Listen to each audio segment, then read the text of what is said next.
अब फिर आप एक सवाल आपसे बार बार पूछा था, अब ये एलन मस्क साहब के टेस्ला को आप आने नहीं देते हैं इंडिया में? नहीं, देखो मैं आपको एक बात बताता हूँ। आप पहले एक बात को समझ लो, कोई वर्ल्ड के सब रेप्यूटेड ब्रांड एक टेस्ला को छोड़कर यहाँ है। अब हमारे यहाँ क्या है कि हमारा टोटल इंडस्ट्री का साइज 7.5 लाख करोड़ है और अभी वो 5 साल के अंदर 15 लाख करोड़ होगा। हमारे ट्रैक्टर, हमारे ट्रक, हमारी बसेस, अभी हमारी बसेस भी एक्सपोर्ट हो रही है। ऑस्ट्रेलिया गया था मैं, ऑस्ट्रेलिया में हमारे यहाँ से बसेस जा रही है इलेक्ट्रिक की। और आने वाले समय में हमारी स्कूटर जो है टीवीएस, बजाज और हीरो की 50% एक्सपोर्ट होती है और हमारे पूरे 7.5 लाख करोड़ में 3.5 लाख करोड़ का एक्सपोर्ट है। और ये ऐसी इंडस्ट्री है कि इसने 4.5 करोड़ युवाओं को रोजगार दिया है और देश में सबसे ज़्यादा जीएसटी राज्य सरकार और भारत सरकार को देने वाली ये इंडस्ट्री है। अब प्रश्न ऐसा है कि हमने स्क्रैपिंग पॉलिसी लाई है क्योंकि हम एल्यूमिनियम इंपोर्ट करते थे, कॉपर इंपोर्ट करते थे, रबर इंपोर्ट करते थे, स्टील इंपोर्ट करते थे। अब हमारे देश में 15 साल के पुराने व्हीकल स्क्रैप होंगे और गवर्नमेंट ने तो कहा हमारा 15 साल के बाद टेस्टिंग है जो आपको स्क्रैप ही करना पड़ेगा, फिर राज्य सरकार भी कर रहे हैं। तो पूरे एल्यूमिनियम, कॉपर, रबर, स्टील सब हमको मिलेगा। हमारे ऑटोमोबाइल कंपोनेंट की कॉस्ट 30% कम होगी और वर्ल्ड के सब ब्रांड्स हमारे यहाँ है। सबसे अच्छी हमारी ऑटोमोबाइल इंडस्ट्री है, तो हमारा एक्सपोर्ट और बढ़ेगा, एम्प्लॉयमेंट और क्रिएट होगा और नए 3.5 से 4 करोड़ जॉब क्रिएट होंगे। अब इसमें टेस्ला को आने के लिए कोई अड़चन नहीं, वो आए और शुरू करें। इंडिया का मार्केट, डोमेस्टिक मार्केट भी बहुत बड़ा है। अभी इलेक्ट्रिक व्हीकल के लिए मैं इसी होटल में आपके साथ भी काम किया तो मुझे लोग पूछते थे कि इलेक्ट्रिक गाड़ी आएगी, रास्ते में बंद पड़ी तो कैसा होगा, फिर चार्जिंग कहाँ होगा। अब कोई नहीं पूछता, अब 3 साल की वेटिंग लिस्ट है। तो टेस्ला भी यार डाले। टेस्ला का कहना ऐसा है कि मुझे कंसेशन चाहिए। जब कंसेशन चाहिए तो यहाँ फैक्ट्री डालनी चाहिए। तो उन्होंने कहा कि हम चाइना के प्लांट में प्रोडक्शन करेंगे और हिंदुस्तान में बेचेंगे, आप हमको कंसेशन दो। तो हमने कहा हमारे यहाँ अगर डालोगे तो आपको कंसेशन मिलेगा, वहाँ का माल ट्रेडिंग करके यहाँ लाओगे तो आपको नहीं मिल पाएगा। इतनी बात है। आज भी वो आना चाहते हैं, अपनी फैक्ट्री डालना चाहते हैं, he is welcome, we don't have any problem. एक ये कहा जाता है कि आप जो ये इतने किलोमीटर गिनवा रहे हैं, ये गिनवाने का सिस्टम आपने बदल दिया है। पहले की सरकारों में अगर एक 6 लेन का 1 किलोमीटर बनता था तो वो 1 किलोमीटर गिना जाता था। आप 6 लेन के 1 किलोमीटर को 6 किलोमीटर बताते हैं कि एक लेन का 1 किलोमीटर। ये पूरी गलत है।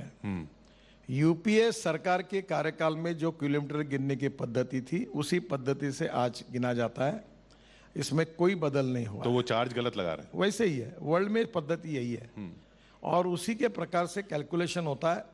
जो यूपीए सरकार में था वही आज है और हमने कोई बदल नहीं किया है।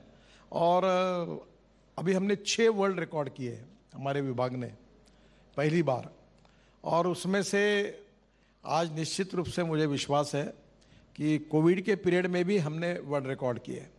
अब आने वाले समय में इससे आगे जाने की कोशिश करेंगे। इस बार मार्च एंड में थोड़ी डिफ़िकल्टीज है, पर देखते हैं मार्च के एंड तक कितने किलोमीटर कंस्ट्रक्शन अवार्ड होगा और कितना रोड का काम होगा।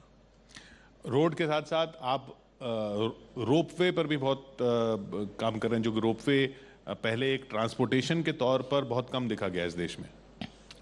देखिए, एक आपको मैं बताता हूँ कि हर डिस्ट्रिक्ट, हर रीजन, हर स्टेट के अनुसार रिक्वायरमेंट अलग है। रोपवे, केबल कार, फेनिकुलर रेलवे, अभी मैं विशेष रूप से लद्दाख और लेह में 30 जगह आइडेंटिफाई की है। वहाँ मैं फेनिकुलर रेलवे बनाने का पहला पायलट प्रोजेक्ट कर रहा हूँ। अब उसमें जो रेलवे का डब्बा ऐसा जाएगा, उसमें नीचे में भेड़ बकरी रहेगी और ऊपर में सामान रहेगा और ऊपर में लोग बैठेंगे और वो गाड़ी ऊपर चढ़ेगी। अब जो डीजल फूंक कर जो गाड़ी घूमती है, ऐसे घूम घूम के जाती है, उसमें बहुत समय जाता है। तो स्वाभाविक रूप से उसी पे ऊपर जाएंगे तो लोगों के जीवन को हम सुसह्य बना सकते हैं। तो जो कश्मीर, हिमाचल, उत्तराखंड, अरुणाचल, यहाँ कुछ जगह पर हम लोग रोपवे, केबल कार बना रहे हैं। अभी बद्रीनाथ, केदारनाथ, गंगोत्री, अभी आप केदारनाथ जा ही नहीं सकते, तो केदारनाथ में हम केबल कार बना रहे हैं। फिर अभी वाराणसी में काफ़ी इसमें स्टेशन से डायरेक्ट मंदिर तक हम लोग बना रहे हैं, वो लगभग अभी काम शुरू हो जाएगा। तो ये क्या है कि उसकी रिक्वायरमेंट के हिसाब से टेक्नोलॉजी कौन सी। अभी मेरा एक सपना था, अभी मैंने कर पाई, ये जो होटल के सामने धौला कुआं आता है, तो बीच वाले रोड में धौला कुआं से मानेसर तक एक हवा में चलने वाली डबल डेकर बस चलाने का प्रयास कर रहा हूं मैं। हवा में मतलब ऊपर में उड़ेगी? हाँ, नहीं वो रोड के बीच में एक पिलर होगा। अच्छा। उसके वो उलग कर केबल पर लटकेगी, 200 लोग बैठेंगे और वो दौड़ती हुई जाएगी गाड़ी की, तो ट्रैफिक जाम ही नहीं होगा। वैसे ये रोड का 50% ट्रैफिक अभी ये जो रोड मैंने कहा दिल्ली का, ये बनने के बाद कम हो जाएगा।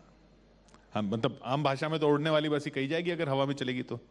बहुत सी स्कीम्स है। देखो, पब्लिक ट्रांसपोर्ट को इनकरेज करना चाहिए, आप भी इसमें सहयोग करिए। अब हर आदमी गाड़ी ले रहा है। हिंदुस्तान में 30 करोड़ गाड़ियां हैं और मुझे ऐसा लगता है कि मैं मजाक में कभी कहूँगा, हमारे यहाँ इनहेरेंट एक्सपर्टाइज है पॉपुलेशन ग्रोथ और ऑटोमोबाइल ग्रोथ। अब वो ऐसे ही बढ़ता रहेगा तो पार्किंग कहाँ होगा?